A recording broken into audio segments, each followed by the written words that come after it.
Establishment میرے خلاف جو کر سکتی تھی وہ کر چکی ہے اور اب وہ مجھے صرف قتل ہی کر سکتے ہیں، مگر میں پہلے ہی بتا چکا ہوں کہ اگر مجھے کچھ ہوا تو اس کا ذمہ دار کون ہوگا۔ میں بالکل بھی خوفزدہ نہیں ہوں کیونکہ میرا ایمان مضبوط ہے اور میں غلامی کے اوپر موت کو ترجیح دیتا ہوں۔ یہ الفاظ بانی پاکستان تحریک انصاف عمران خان سے منسوب ایک مضمون کے ہیں جس کو برطانوی جریدے ٹیلی گراف نے چھاپا ہے۔ جیل سے لکھے گئے اپنے مضمون میں بانی پی ٹی آئی کا کہنا تھا کہ پاکستان کے عوام نے تمام تر جبر اور انتخابی نشان کے چھن جانے کے باوجود ایک جمہوری انتقام کے ذریعے اسٹیبلشمنٹ کو جواب دیا ہے،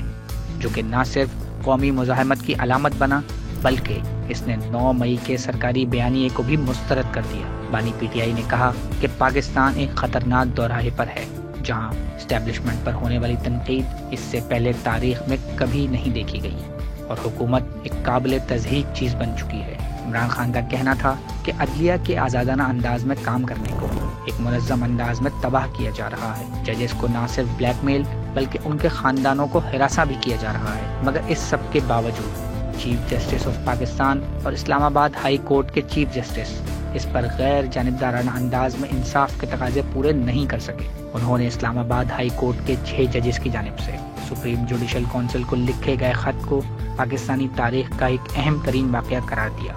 اور کہا کہ اس سے اندازہ لگایا جا سکتا ہے کہ وہ ججز کتنے غصے اور تکلیف میں تھے۔ عمران خان نے لکھا کہ معاشی بدحالی، بڑھتی قیمتوں اور مینڈیٹ کے چھن جانے پر لوگوں کی ناراضگی نے ریاست کو تنہا کر دیا ہے اور خبردار کیا کہ ریاست اسی راستے پر چل رہی ہے جس پر وہ 1971 میں چلی تھی۔ سیکیورٹی کی صورتحال پر بات کرتے ہوئے بانی پی ٹی آئی کا کہنا تھا کہ دہشت گردی کے بڑھتے واقعات اور بلوچستان میں لاپتہ افراد کے مسئلے کو لے کر لا تعلقی بڑھتی جا رہی ہے، جبکہ دوسری طرف بھارت پاکستان کے اندر لوگوں کے قتل میں ملوث ہے اور افغانستان کے ساتھ بارڈر پر بھی صورتحال بے یقینی کا شکار ہے۔ انہوں نے مزید کہا کہ آئی ایم ایف کے ساتھ ہونے والے کسی بھی معاہدے سے